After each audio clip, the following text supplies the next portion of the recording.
থেকে যুদ্ধ যাবার সময়। আজকে যেটা পার্লামেন্টে হয়েছে এটা হলো তারেক রহমানের হাত ধরে বাংলাদেশে আবারই আওয়ামী লীগের কনস্টিটিউশনাল এবং লেজিটিমেট ওয়েতে পার্লামেন্টারি সেশনের মধ্য দিয়ে আওয়ামী লীগের পুনর্বাসনের সূচনা হয়েছে।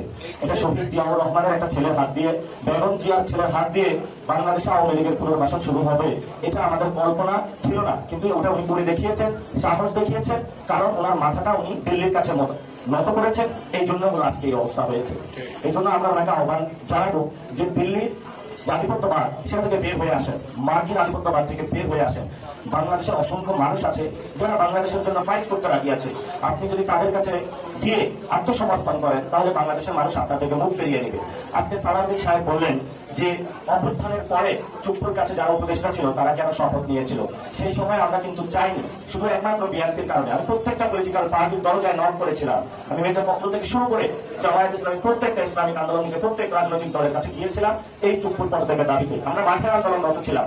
আজকে একটা ইনফরমেশন দিব, যেই সময়ে বঙ্গভবনে চুপ্পুর পদত্যাগের দাবিতে আন্দোলন হচ্ছিল সেই সময় যিনি বর্তমান আর্মি প্রধান ওয়াকার সাহেব উনি আমাদের কাছে সময় চেয়েছিলেন যে আমাকে একটু সময় দেয়, আমি দেশে এসে এটা একটা বিহিত ব্যবস্থা করব।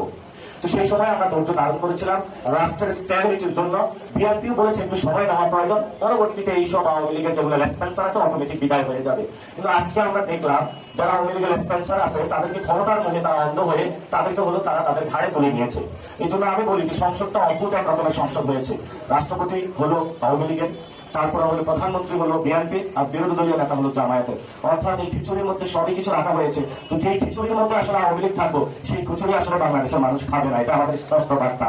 এখন ওনারা যদি এটা সংসদে সমাধান না করতে পারে তাহলে এটা হয়তো আমাদের রাজপথে পায়তারা করতে হবে। তখন যদি আমরা বঙ্গভবনের সামনে যাই তখন আমাদেরকে বাবারা এটা বলবেন না যে তোমরা কেন বঙ্গভবনের সামনে আসছো, তখন আমাদের এই প্রটেস্টকে আপনারা মব বলে বা অন্য কোনো কিছু বলে আখ্যা দিবেন না।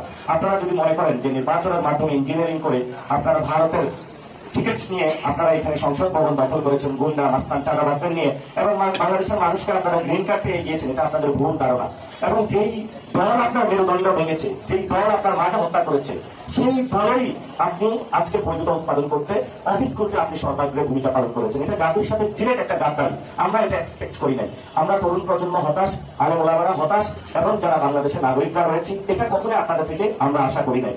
এই যে কনস্টিটিউশন সংবিধান বেগম জিয়াও বলেছিল যে আওয়ামী লীগের এই সংবিধান, মুজিবের এই সংবিধান, ভারতীয় এই সংবিধান আমরা আসলে ছুড়ে ফেলে দিব। এখন বেগম খালেদা জিয়া এটা ছুড়ে ফেলে দিয়েছে আর তার জিয়া হলো এটা গিয়ে বদল দাওয়া করেছে যে না আমি এটা রক্ষা করবো।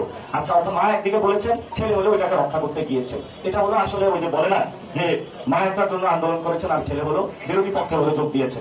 এখন হলো যেটা উনি করেছেন এটা আসলে বাংলাদেশের মানুষের সাথে ঠিক করেন নাই। আমরা আশা করবো প্রধানমন্ত্রী উনি যেই হোক না করে ওনাকে অ্যাকাউন্টেবিলিটি এবং রেসপন্সিবিলিটির জায়গায় আসতে হবে। অনেকে বলেন যে তোমরা কথাবার্তা বন্ধ করে দাও। আমরা বলবো যে কথাবার্তাটা আল্লাহ যেহেতু মুখ দিয়েছে, জবান দিয়েছে, তুমি কথাবার্তা কেড়ে নেওয়ার তোমাকে অধিকার কে দিয়েছে?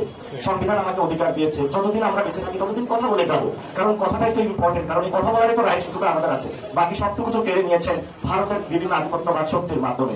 এই জন্য সেনাবাহিনী থেকে শুরু করে সিভিল সোসাইটি যারা আপনি সম্মতি উৎপাদন করছেন আওয়ামী লীগের পক্ষে, আপনারা যদি এটা করতেই থাকবেন তাহলে ভবিষ্যৎ যে পরিস্থিতি সেই পরিস্থিতি হলো বাংলাদেশকে আপনারা একটা আফগানিস্তানের মতন যুদ্ধ বিধ্বস্ত দেশের দিকে নিয়ে যাচ্ছেন।